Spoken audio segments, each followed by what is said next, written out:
long before McDonald's became a symbol recognized almost everywhere on Earth.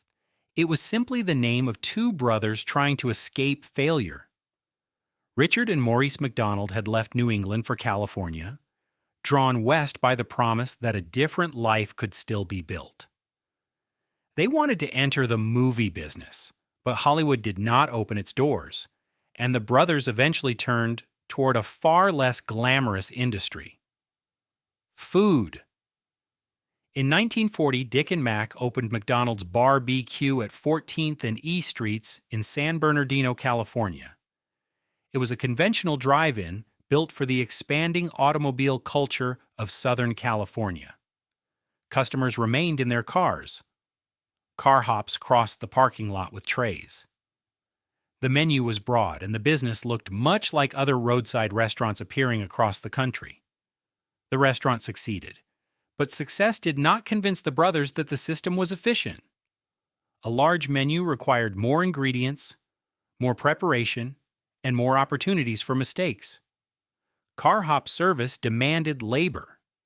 Dishes had to be collected, washed, and replaced. Employees moved constantly between the kitchen and the cars. Dick and Mac began studying what customers actually bought. Much of their revenue came from a small number of simple products, especially hamburgers. They reached a conclusion that seemed dangerous for a successful restaurant. The business might become stronger if they removed most of what it offered. In 1948, they closed the restaurant for 3 months. When McDonald's reopened in December, the car hops were gone. So were plates, silverware, and conventional table service.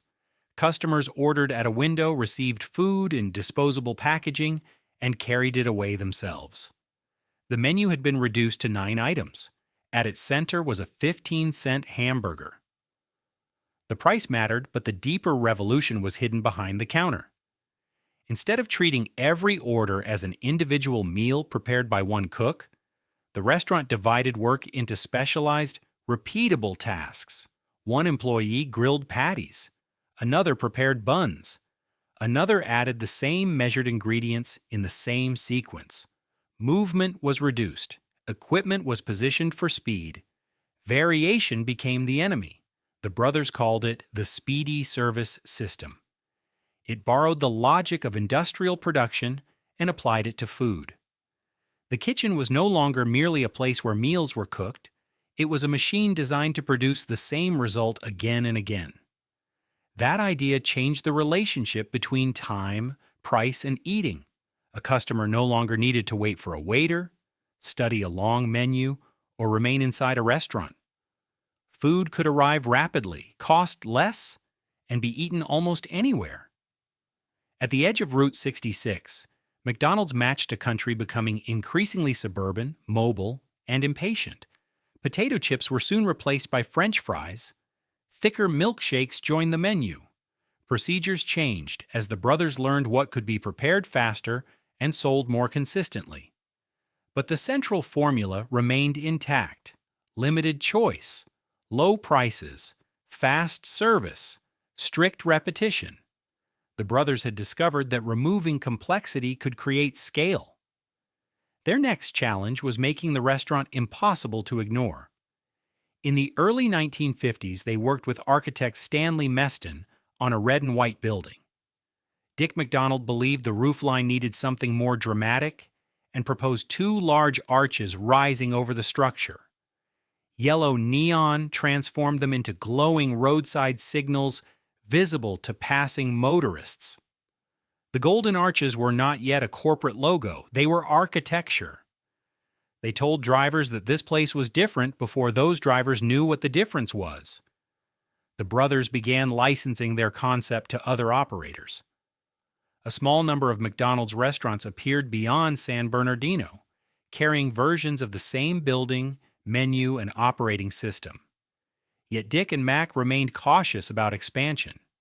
Their original restaurant was profitable, while distant operators created new risks and the possibility that poor execution could damage the name they had created. They had invented a system capable of enormous growth, but invention and expansion require different personalities. In 1954, an unusually large order reached a traveling salesman from Illinois. The San Bernardino restaurant wanted 8 multi-mixers, machines capable of mixing several milkshakes at once. The salesman could not understand why one restaurant needed so much capacity. His name was Ray Kroc. He was 52 years old and had already spent decades selling paper cups and milkshake machines. When he arrived in San Bernardino and watched the line move beneath the new arches, he did not merely see a successful hamburger stand. He saw a system that could be repeated across America. And from that moment, the brothers' efficient little restaurant was moving toward a future they had never planned. Ray Kroc had spent most of his adult life moving from one opportunity to another. He had sold paper cups. He had played piano. By the early 1950s, his future depended on the multi-mixer, a machine capable of producing several milkshakes at once. It was useful equipment, but it was not an empire. Kroc traveled constantly, visiting restaurants and trying to persuade owners that faster milkshake production could improve their businesses. The work had taught him how restaurants succeeded, how they failed, and how quickly a promising location could become trapped by poor management. Then one order broke the pattern. The McDonald brothers were operating 8 multi-mixers in San Bernardino. Each machine could prepare 5 shakes at a time. To Kroc, the number seemed almost impossible. A restaurant capable of using that much equipment had to be serving customers on a scale he had never seen. When he arrived in 1954, the lunch rush was already revealing the answer. Customers approached the windows, placed simple orders, and moved away with their food. Behind the glass, employees repeated tightly organized movements. Burgers appeared quickly. Fries followed. Milkshakes moved across the counter. There were no car hops waiting for individual instructions and no long menus slowing the kitchen. Kroc had spent decades selling tools to restaurants. In San Bernardino, he saw the restaurant itself transformed into a tool. At first, the opportunity could still be understood through the multi-mixer. More McDonald's locations would mean more machines, but the longer Kroc studied the operation, the smaller that idea became. Selling equipment offered one transaction at a time. Replicating the entire system offered something far greater. Dick and Mac had already sold 14 franchises, 10 of which became operating restaurants beyond their original San Bernardino location. The concept had proved that it could travel. What did not yet exist was a national organization capable of expanding it while preserving the same menu, portions, quality, prices, and cleanliness. Kroc believed he could build that organization. The proposal was ambitious. He would act as the brothers' franchising agent and develop McDonald's across the country. The restaurants would carry their name, use their system, and follow strict operating rules. But the agreement placed heavy limits on Kroc. Franchisees would pay an initial fee of $950 and a service charge equal to 1.9% of sales. Most of that percentage went to the McDonald brothers, leaving Kroc with only a narrow share to finance expansion. Major changes to the system also required written approval from Dick and Mac. The arrangement contained the conflict that would later divide them. The brothers wanted their successful method reproduced carefully. Kroc wanted it reproduced everywhere. On March 2, 1955, he formed McDonald's System, Inc. He now possessed the right to sell franchises, but paper agreements could not prove that the concept would survive beyond California.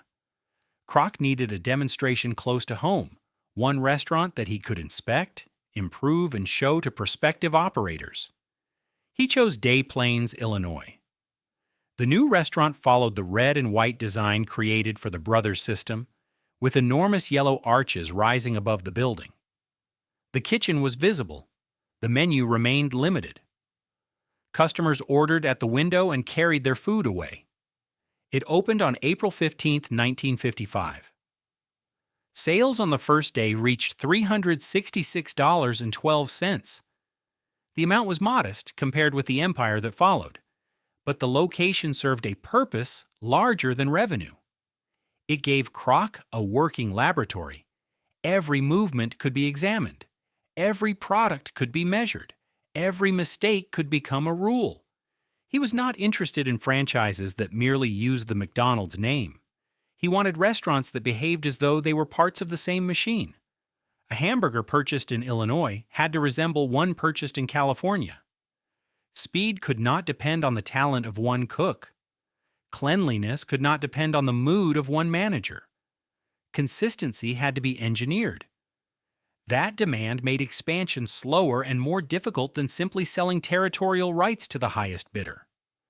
Kroc needed operators willing to work inside the restaurants, follow the procedures, and protect the reputation of a system still unknown to most Americans. He also needed employees capable of turning the idea into daily discipline. In 1956, a young man named Fred Turner was hired as a counterman at the Des Plaines restaurant. Turner would eventually become one of the most important operational leaders in McDonald's history, helping translate Kroc's expectations into detailed standards that could be taught and repeated. The future empire was beginning to assemble its people, but the early economics remained unforgiving. Kroc was trying to build a national organization from a thin portion of restaurant sales. Every new location increased the brand's reach, yet growth did not automatically create enough cash to support the company directing it. The machine worked inside the restaurants. The business behind the machine was still dangerously fragile, and before McDonald's could conquer America, Ray Kroc would have to discover that hamburgers were only one part of what the company was really selling. Opening restaurants was only the beginning. Ray Kroc could sell a franchise, install the equipment, and place the golden arches above the roof, but none of that guaranteed that the next hamburger would taste like the one before it. The McDonald brothers had created an efficient restaurant in San Bernardino. Kroc was trying to create something more difficult: independently operated restaurants that behaved as though they were controlled by one mind. That required rules. It also required someone capable of turning those rules into daily action. In 1956, Fred Turner arrived at the Des Plaines restaurant. He was 23 and had originally been interested in becoming a franchisee. Instead, he began working behind the counter and at the grill. Kroc quickly recognized that Turner understood the system where it mattered most. He watched how employees moved, how long products remained on the grill, and how small inconsistencies multiplied during a busy shift. He learned the operation by performing it. Then he began defining it. McDonald's could not depend on instinct. One experienced cook might judge a hamburger by sight. Another might rely on memory. A third might change the process when the restaurant became crowded. That was normal in an independent diner. It was dangerous in a chain promising the same experience at every location. Turner helped transform restaurant work into measurable procedure. Equipment placement, cooking time, product size, cleaning routines, and service flow were examined in detail. The goal was not simply speed, it was controlled speed, the ability to move quickly without allowing quality to collapse. The philosophy became known through 3 words: quality, service, cleanliness. Later, value would complete the formula. But QSC already expressed Kroc's central promise. McDonald's should be dependable, not because every restaurant had an exceptional manager, but because the system made inconsistency harder. That promise demanded inspection. Kroc and Turner visited restaurants, watched crews work, and challenged operators who drifted from approved methods. Franchisees had invested their own money, but one weak restaurant could damage the reputation of every other location. Some operators wanted to experiment with products or adjust procedures to local preferences. Others believed that once they had purchased a franchise, the restaurant was theirs to run as they wished. Kroc saw a larger risk. Customers would not blame one operator. They would remember the name McDonald's. The company therefore preferred hands-on owner-operators rather than distant investors. The ideal franchisee was expected to learn the work, remain involved, and protect the standards personally. McDonald's was becoming a partnership among the corporation, its operators, and its suppliers. As the chain expanded, verbal instruction was no longer enough. By 1958, Turner had become vice president of operations and produced the company's first operations and training manual. It translated experience into repeatable instructions. Food preparation was described with unusual precision. The details could appear obsessive, but that obsession was becoming a competitive advantage. A restaurant did not need to reinvent the hamburger, it needed to reproduce it. The same logic extended beyond the kitchen. Beef, potatoes, buns, and packaging had to meet reliable specifications. Franchisees operated the restaurants. Suppliers developed products for the system. The company trained, inspected, and coordinated the structure. No single part could scale alone. In 1958, McDonald's announced that it had sold its 100 millionth hamburger. The milestone showed that repetition itself had become valuable. But growth created another problem. Every new operator had to learn a system that was becoming more detailed. Training during a busy shift could pass along habits, but it could not guarantee that every manager understood the business in the same way. Kroc and Turner began treating restaurant management as something that could be formally taught. In 1961, Hamburger University opened in the basement of a McDonald's restaurant in Elk Grove Village, Illinois. The name sounded playful, but the purpose was serious. Managers, franchisees, and company employees studied operations, service, and the principles behind the system. Graduates received degrees in hamburgerology. McDonald's was creating its own institution because ordinary experience was no longer enough. It was teaching people not merely how to prepare food, but how to reproduce an organization. By then, the golden arches were spreading far beyond Des Plaines. Yet the growing chain still rested on an agreement that gave the McDonald brothers authority over major changes and left Kroc struggling with thin economics. The operating system was becoming stronger. The partnership behind it was becoming harder to contain. By 1961, McDonald's had become too large for its original partnership. Ray Kroc was building a national organization. Dick and Mac McDonald still held the authority created by an agreement signed when the system was smaller, slower, and far less valuable. What had once connected them was now pulling them apart. Kroc wanted the freedom to change buildings, equipment, and procedures as the chain expanded. The brothers wanted to protect the method they had invented. Their caution had helped preserve the integrity of McDonald's. To Kroc, it had become a barrier between the company and its future. The dispute was not simply about ambition, it was about control. The restaurants were growing more consistent. Training was becoming formal. Franchisees and suppliers were being organized into a system. Yet major decisions could still return to San Bernardino for approval. Kroc had accepted those restrictions when he needed the name and the concept. He no longer believed he could build the company while remaining inside them. The financial structure also created pressure. McDonald's system earned only a narrow share of restaurant sales, while expansion required employees, inspections, offices, training, and new locations. Growth made the brand stronger, but it also increased the cost of controlling it. Kroc needed permanent authority over the system. He asked the brothers to name their price. The answer was $2.7 million. It was an enormous amount for a company still fighting to finance its own expansion. Kroc did not have the money available.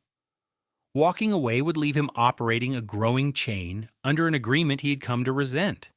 Completing the purchase would require outside financing and place the organization under even greater financial pressure. But the price offered something he had never possessed: ownership. Harry Sonneborn, the financial executive helping reshape McDonald's, played an important role in securing the funds. The transaction was completed in 1961. Kroc acquired the proprietary rights to the McDonald's system and the name that was already appearing above restaurants across the country.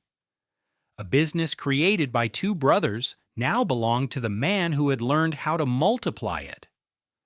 The agreement ended one conflict but created a lasting argument over what happened next. Accounts from the McDonald family have claimed that the brothers were promised a continuing percentage of future sales through a handshake arrangement.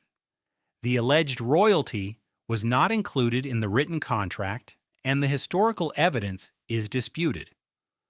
What can be stated with certainty is that no such continuing payment became part of the enforceable sale. The difference between a signed document and a remembered promise would become central to the mythology surrounding the company. The brothers kept their original San Bernardino restaurant, but they had sold the rights to the McDonald's name, so the location was renamed the Big M.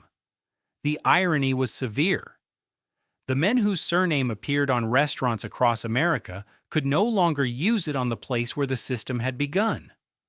Kroc now controlled the brand, but the original restaurant remained outside his organization. A new McDonald's later opened nearby, and the Big M eventually closed. The physical birthplace of the system disappeared while its design and methods spread across the country. The separation also changed the public story. Dick and Mac had invented the Speedee Service System, simplified the menu, and created the architecture that made the early restaurants visible from the road. Kroc had built the disciplined franchising organization capable of national expansion. Both achievements were essential, but corporations prefer simple origin stories. As McDonald's grew, Kroc increasingly occupied the position of founder in the company's public identity. The brothers who created the original system gradually moved into the background of the empire carrying their name. The buyout gave Kroc what he had been seeking since San Bernardino: the ability to act without waiting for permission. There would be no distant partners able to reject a change, slow an experiment, or limit the scale of his ambition. McDonald's could now expand under a single center of authority. But freedom came with a price larger than $2.7 million. The company had taken on a major financial obligation. It needed new restaurants, stronger revenue, and continued discipline. Ownership did not remove the pressure to grow, it intensified it. Ray Kroc had finally won control of McDonald's. Now he had to prove that the empire was worth what he had risked to own it. Ray Kroc had won control of McDonald's. But ownership of the name did not solve the problem that had followed him from the beginning. The restaurants were successful. The company behind them still needed dependable cash. Franchise fees and a small percentage of sales could help open new locations, but they did not automatically create the financial strength required to select sites, build restaurants, train operators, and inspect a growing network. The solution had begun taking shape before the buyout. Harry Sonneborn looked beyond the menu. He understood that every McDonald's required something more permanent than hamburgers, grills, or signs. It required land. A franchisee could leave the system. A product could lose popularity. A restaurant building could be redesigned. But control of a strong location could remain valuable for decades. Sonneborn helped establish Franchise Realty Corporation in 1956. Its purpose was to secure the sites on which future McDonald's restaurants would operate. Depending on the opportunity, the company could purchase property or obtain a long-term lease from a landowner. It could then develop the restaurant and lease the site to the franchise operator. That changed the flow of money. The franchisee invested in the business, hired employees, and accepted the daily risk of running the restaurant. McDonald's collected royalties connected to sales, but it also received rent. The company was no longer waiting only for hamburgers to generate a small service fee. It had created a recurring claim on the location itself. The structure also changed the balance of power. An operator might own the local business, but McDonald's controlled the building or the right to occupy the land. If standards collapsed or the franchise relationship ended, the company could protect the site and place another operator behind the counter. Real estate became a financial instrument and a method of discipline. Location selection, therefore, became part of the system. McDonald's studied traffic, access, population growth, and the direction in which suburbs were expanding. A restaurant needed visibility, convenience, and enough surrounding demand to support years of sales. The arches were placed where America was moving. New highways pushed families farther from city centers. Shopping districts followed residential development. Automobiles changed how people worked, traveled, and ate. McDonald's could enter these growing corridors with a building designed for fast service and a financial model designed for long occupancy. For franchisees, the arrangement reduced one problem while creating another. They did not always need to find and control the real estate alone. McDonald's could identify the site, arrange the property, and construct the restaurant. But the operator now owed rent to the same corporation that controlled the brand, menu, and operating rules. Success strengthened both sides. Weak performance placed the operator under pressure from every direction. This relationship helped explain why McDonald's demanded disciplined owner-operators rather than passive investors. The corporation had committed capital and reputation to the site. It needed someone inside the restaurant who could produce enough sales to support wages, food costs, royalties, and rent. A busy restaurant made the property model work. The property model made further restaurants possible. Sonneborn brought a financial severity that differed from Kroc's restless salesmanship. Kroc saw cities waiting for golden arches. Sonneborn saw leases, debt, cash flow, and the danger of expanding without enough capital. Together, those instincts created a powerful tension. The company could borrow and invest against a network of controlled sites and long-term franchise income. Predictable rent made the organization more credible to lenders. Control of the property made it harder for a successful operator to separate the location from the McDonald's system. The restaurant and the real estate reinforced each other. Over time, the structure became one of the defining features of McDonald's. The company generally secured long-term rights to conventional restaurant sites and earned both rent and royalties from franchised locations. The food attracted the customers. The franchisees operated the restaurants. The land and leases gave the corporation lasting control. From the road, McDonald's still looked like a hamburger company. Inside its financial statements, another empire was forming. Kroc had believed that repeating the restaurant would create scale. Sonneborn showed him that controlling the ground beneath each restaurant could turn scale into power. The golden arches were spreading across America, and beneath many of them, McDonald's was building a business designed to remain long after the first hamburger had been sold. By the middle of the 1960s, McDonald's had learned how to build restaurants, train operators, and control locations. Now it had to build something less visible: desire. The golden arches were recognizable from the highway, but a national company could not depend only on drivers passing a roadside sign. McDonald's needed to enter homes, television screens, and the imagination of American families. Advertising became another form of standardization. Restaurants in different states could have different operators, but customers could meet the same promise before arriving at either one. The advertisements sold speed, cleanliness, and affordability. More importantly, they sold relief from cooking, waiting, and uncertainty. McDonald's was presenting itself as an easier version of everyday life. Children became central to that strategy. In 1963, a Washington, D.C. campaign introduced Ronald McDonald, the hamburger happy clown, with television personality Willard Scott in the original local commercials. The early costume looked very different from the character that later became famous, but the idea was powerful. The restaurant now had a personality children could recognize.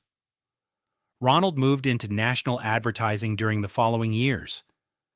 McDonaldland characters, bright colors, and television stories gave children reasons to ask for McDonald's before they understood anything about the company behind it. The decision about where a family ate could begin with the youngest person in the car. But marketing alone could not sustain attention. The menu also had to grow without destroying the simplicity that made the system work. Some of the most important ideas came from franchisees. In Cincinnati, operator Lou Groen struggled with weak Friday sales in a largely Roman Catholic community, where many customers avoided meat during Lent. He developed a breaded fish sandwich and persuaded the company to test it. In 1965, the Filet-O-Fish became the first product added to McDonald's original national menu. The lesson was important. Standardization did not have to prevent innovation. It could select an idea, refine it, and spread it across the system. 2 years later, Pennsylvania franchisee Jim Delegati introduced a larger double-decker hamburger at his Uniontown restaurant. It used 2 beef patties, a middle section of bun, and toppings that made it visually distinct from the basic McDonald's hamburger. The Big Mac reached the national menu in 1968. It gave McDonald's a flagship product, something large enough to advertise as an event, and distinctive enough to become inseparable from the brand. By 1971, the company's "You Deserve a Break Today" campaign placed McDonald's inside a broader emotional promise. The customer was not simply hungry, the customer was tired, busy, and entitled to convenience. The restaurant became the break. The Quarter Pounder joined the national menu in 1973. Every successful addition increased choice, but each product still had to survive the demands of speed, consistency, and thousands of kitchens. Then McDonald's changed the building itself. In Sierra Vista, Arizona, a restaurant near Fort Huachuca faced an unusual problem. Soldiers in fatigues were not permitted to leave their vehicles. The restaurant created a service window that allowed them to order without stepping out of their cars. On January 24, 1975, McDonald's opened its first drive-thru. The idea matched the force that had shaped the company from the beginning. American life organized around the automobile. Customers no longer needed to park, stand in line, or enter the building. The restaurant became part of the road. In 1979, the nationally introduced Happy Meal combined food, decorative packaging, and a small toy into one product designed around children. An ordinary order became an experience, and changing toys gave families another reason to return. By the end of the decade, McDonald's had learned to sell on several levels at once. The food satisfied hunger. The drive-thru sold time. Advertising sold familiarity. Ronald McDonald and the Happy Meal sold childhood memory. The system that Dick and Mac had built by removing complexity was becoming culturally complex. It was a restaurant, a character, a slogan, a roadside landmark, and a family ritual. McDonald's had discovered that the most powerful product was not always the hamburger. It was the feeling that the golden arches had already become part of your life. For more than a decade, McDonald's had expanded by learning how to make one restaurant resemble another. Crossing a national border created a harder test. The company could export its grills, manuals, and golden arches. It could not assume that every country shared the same habits, streets, suppliers, or expectations. In 1967, McDonald's began its international expansion with restaurants in Canada and Puerto Rico. The Richmond, British Columbia, location became the first McDonald's outside the United States. It looked like another restaurant opening. It was actually a test of whether the system could survive outside the environment that had created it. Canada appeared familiar enough. Automobiles, expanding suburbs, and a consumer economy close to the American model. But operating across a border still required new suppliers, local employees, different regulations and leaders capable of protecting the brand without constant supervision from Illinois. The same challenge would repeat in every market that followed. McDonald's could not simply ship America overseas. It had to rebuild the machine locally. That meant finding beef, potatoes, buns, and packaging that could meet its specifications. Employees had to be trained in the same routines. Franchise partners had to understand that the name did not grant freedom from the system. It required deeper commitment to it. At the same time, the company had to recognize where the system itself needed to bend. Japan made that tension visible. On July 20th, 1971, the first McDonald's in Japan opened on the ground floor of the Ginza Mitsukoshi department store in Tokyo. The suburban roadside restaurant had entered one of the world's densest and most prestigious shopping districts. The location changed the setting, but not the central promise. Customers still received a tightly controlled menu, quick service, and products designed to taste the same from one visit to the next. McDonald's Japan also opened its own Hamburger University before the first restaurant began operating, showing that training was not an accessory to expansion. It was the foundation. Europe followed during the same year. The first European McDonald's opened in Zaandam in the Netherlands, while the first German restaurant opened in Munich. The Golden Arches were no longer only an American roadside symbol, they were becoming a global language. But global recognition did not require every menu to remain frozen. Local organizations learned to introduce products that matched regional tastes while keeping the kitchen inside McDonald's operating logic.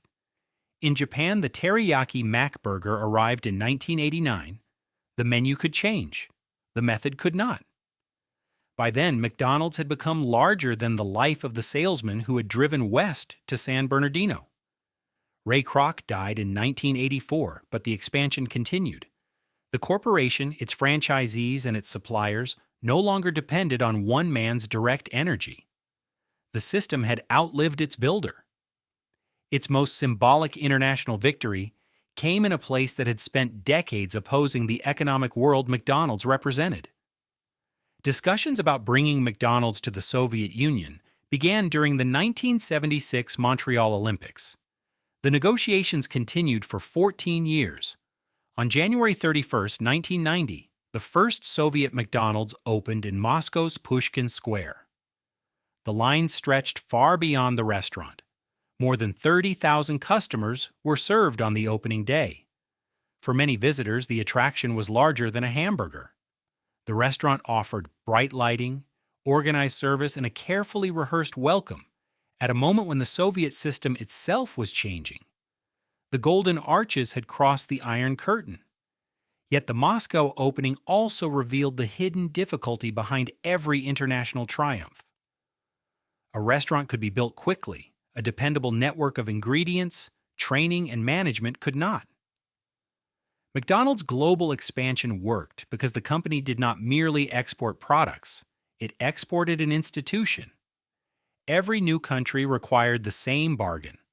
Local partners and employees would adapt the restaurant to their market. McDonald's would defend the procedures, symbols, and expectations that made the restaurant recognizable. Too much control could make the brand feel foreign. Too much adaptation could make it stop being McDonald's. The empire grew by living inside that contradiction. By 1990, a system invented in a California parking lot could operate in Canadian suburbs, Tokyo department stores, European cities, and the center of Moscow. The arches looked simple. The machinery behind them now reached across the world. By the 1990s, McDonald's had become one of the most recognizable companies on earth. That visibility created power. It also created a target. The Golden Arches no longer represented only hamburgers and convenience. To critics, they represented industrial food, aggressive advertising, low-wage work, environmental pressure, and the spread of American consumer culture. A company built on repetition discovered that criticism could repeat just as quickly. In London, activists distributed a leaflet accusing McDonald's of harmful business practices. The company responded with libel actions. Most people who received legal threats withdrew. Helen Steele and David Morris did not. They had limited resources, while McDonald's entered court as one of the world's largest corporations. The trial began in 1994 and continued for 313 court days, becoming the longest trial in English legal history. In 1997, the judgment rejected some accusations and upheld others. McDonald's received damages, but the legal victory came at a cost. The case gave two activists years of attention and forced the company's labor, advertising, nutrition, and environmental record into public examination. The attempt to silence criticism had amplified it. The case continued beyond the British courts. In 2005, the European Court of Human Rights ruled that the United Kingdom had violated Steele and Morris's rights to a fair trial and freedom of expression. By then, McDonald's was facing a wider cultural change. Consumers had become more interested in nutrition, ingredients, and the health effects of large portions. The same scale that once made McDonald's a symbol of reliable value made it an easy symbol for concerns about fast food. Meanwhile, the company kept expanding. New restaurants added sales, but they also added cost, complexity, and weaker locations. Menus became broader. Kitchens faced more demands. Some restaurants felt slower and less consistent than the system promised. Growth was no longer automatically improving the business. In 2002, worldwide comparable sales declined. McDonald's decided to close hundreds of underperforming restaurants, restructure several markets, and abandon an expensive long-term technology project. The fourth quarter produced the first quarterly loss in the company's history. The empire had not collapsed, but its formula had stopped protecting it. Leadership changed, and Jim Cantalupo returned to direct a turnaround. In 2003, McDonald's introduced its plan to win. Instead of measuring success mainly by the number of new restaurants, the company would concentrate on attracting more customers to the restaurants it already had. The strategy was organized around 5 elements: people, products, place, price, promotion. It was a return to discipline, but not a return to the old menu. McDonald's improved core products, introduced new salads, expanded chicken and breakfast offerings, renovated restaurants, and strengthened performance measurement. The company was trying to become more relevant without losing the speed and familiarity that had made it enormous. Then the criticism reached movie theaters. The 2004 documentary Supersize Me followed filmmaker Morgan Spurlock as he ate only McDonald's food for 30 days under self-imposed rules. The experiment was not a controlled scientific study, but culturally, the film was devastating. It compressed years of criticism into a simple story audiences could watch. McDonald's had already announced that it would phase out supersized fries and drinks before the film's wide release, saying the decision was part of menu simplification rather than a response to the documentary. The timing made the two events difficult to separate in the public imagination. The company could standardize a hamburger. It could not standardize what the hamburger meant. For some customers, McDonald's remained affordable, familiar, and convenient. For others, it had become shorthand for everything they feared about modern food. The golden arches still stood across the world, but McDonald's now had to rebuild not only its restaurants and finances, it had to rebuild permission to be loved. The plan to win had pulled McDonald's away from crisis. It did not guarantee that the company would remain relevant. By 2014, fast casual competitors promised fresher ingredients and greater customization. Mobile technology was changing how customers expected to order and pay. Inside McDonald's, an expanding menu placed new demands on kitchens designed for speed. The company that had defeated complexity was becoming complicated again. Comparable sales weakened. Customers complained about slower service. The scale that once protected McDonald's made every change difficult to coordinate. In March 2015, Steve Easterbrook became chief executive with a mandate to turn the business around. His plan began by removing weight. McDonald's reorganized its international structure, reduced corporate costs, and prepared to transfer thousands of company-operated restaurants to franchisees. The long-term objective was to make the system approximately 95% franchised. The corporation would operate fewer restaurants directly while collecting rent and royalties from a larger franchised network. But restructuring could not make customers return. McDonald's needed a visible victory. Customers had asked for breakfast beyond morning hours for years. The request sounded simple, but breakfast and lunch products required different temperatures, ingredients, and kitchen routines. On October 6, 2015, McDonald's launched all-day breakfast across the United States. Egg McMuffins and hotcakes became available long after morning. In the fourth quarter, comparable sales in the United States rose 5.7%, with all-day breakfast contributing to the increase. A company famous for teaching customers what to expect had listened to what they wanted. The next transformation happened at the counter. McDonald's expanded its Experience of the Future restaurant model. Self-order kiosks allowed customers to browse and customize without waiting beneath a menu board. Table service changed how food reached the dining room. Modernized interiors attempted to make restaurants feel less temporary. The mobile application moved the transaction onto the customer's phone. Orders could be placed before reaching the counter and collected inside at the drive-thru or in a designated parking space. Digital menu boards could change during the day. Customer data could help the company understand what people ordered and when. Then the restaurant moved beyond its own property. In 2017, McDonald's expanded delivery with Uber Eats to thousands of restaurants across multiple countries. The same real estate network that had placed the arches near traffic now placed them near millions of homes. Convenience no longer meant only a nearby restaurant. It meant removing the journey. By the end of 2017, McDonald's had refranchised approximately 4,000 restaurants more than a year ahead of schedule. The corporation was becoming lighter while individual restaurants became more technologically demanding. In 2019, McDonald's agreed to acquire Dynamic Yield. Its technology could change drive-thru menu displays according to factors such as time, weather, traffic, and popular items. The hamburger company was beginning to behave like a technology platform, but the architect of the turnaround would not lead the next stage. In November 2019, the board removed Steve Easterbrook after determining that he had violated company policy and demonstrated poor judgment involving a relationship with an employee. Chris Kempczynski became chief executive. The change was sudden, the system continued.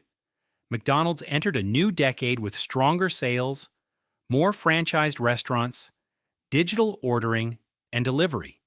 Then a global crisis arrived that would close dining rooms, disrupt supply chains, and test whether the modernized arches could survive when the world itself stopped moving. McDonald's entered 2020 prepared for a digital future. It was not prepared for the world to close. As COVID-19 spread, dining rooms shut, travel collapsed, and ordinary routines disappeared. Restaurants operated under different restrictions in different countries. Employees faced health risks. Franchisees faced falling traffic and uncertain cash flow. The system had been built for consistency. Now survival required constant change. Yet McDonald's possessed advantages created long before the crisis. Thousands of restaurants had drive-through lanes. Delivery was already expanding. Mobile ordering, curbside pickup, and contactless payment could move customers around closed dining rooms. The automobile once made McDonald's possible. During the pandemic, It helped keep the company moving. Global sales fell sharply during the first months of the crisis, but recovery came faster in markets where drive-through, delivery, and digital ordering were strong. Menus were simplified, operations focused on familiar products that kitchens could produce quickly and reliably. The old lesson returned. Complexity was dangerous when speed mattered most. In November 2020, McDonald's introduced Accelerating the Arches. The strategy focused on stronger marketing, the core menu, and 3 channels that had become essential: digital, delivery, and drive-through. My McDonald's Rewards expanded the relationship beyond a single purchase. The application could identify customers, offer deals, collect loyalty data, and make ordering easier.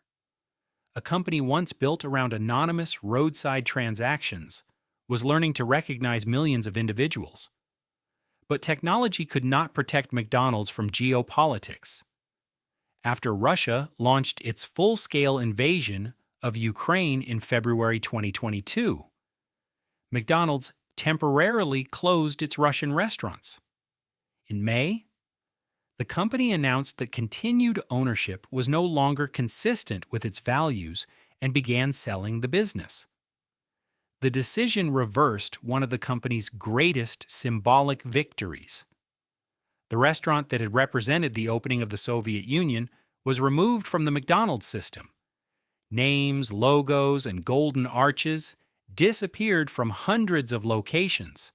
An empire built by entering markets had chosen to leave one. Expansion soon accelerated elsewhere. McDonald's added development as a 4th strategic D and announced plans to move toward 50,000 restaurants by the end of 2027.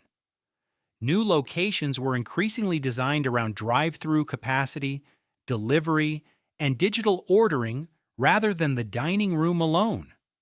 The company also began rebuilding the technology beneath the entire system.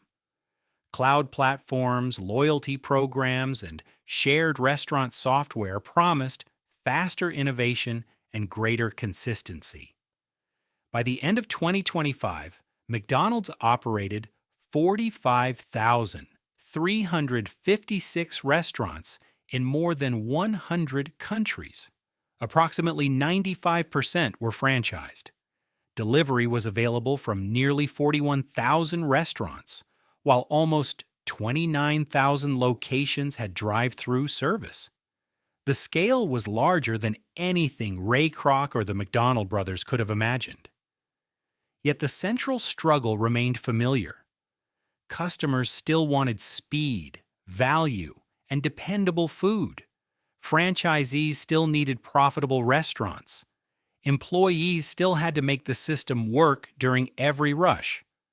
Technology could improve the machine, but it could also add cost and complexity. McDonald's had survived lawsuits, changing tastes, financial crises, political rupture, and a global pandemic. It survived because it never treated the original system as finished.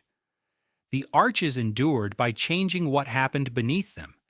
And after more than 80 years, the company was still asking the question that began in San Bernardino. How can the same meal be made faster, easier, and available almost everywhere? The story of McDonald's did not begin with a corporation. It began with 2 brothers watching customers. Dick and Mac McDonald studied what people ordered, removed what slowed the kitchen, and rebuilt the restaurant around movement. They did not set out to create a global empire. They tried to solve a local problem. Ray Kroc saw what their solution could become. He did not invent the Speedee Service System, the limited menu, or the original restaurant. His achievement was different. He turned a successful method into an organization that could survive distance, disagreement, and the ambitions of thousands of operators. Harry Sonneborn gave that organization financial power by looking beneath the restaurant. Fred Turner transformed experience into procedure. Franchisees created products, opened markets, and carried the risk of operating each location. Suppliers learned to produce ingredients inside narrow specifications. McDonald's was never built by one person. It was built by making thousands of people behave as if they were part of one machine. That machine changed America.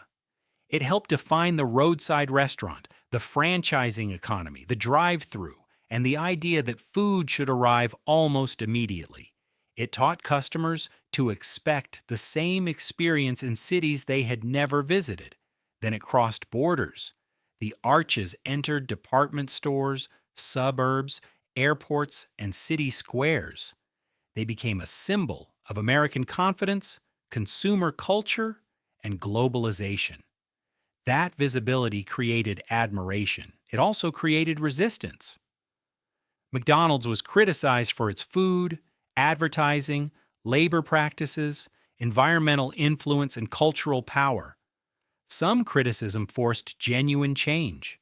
Some reduced a complicated company to an easy symbol. But McDonald's could no longer control what the arches meant. The company survived by returning repeatedly to the logic of its beginning.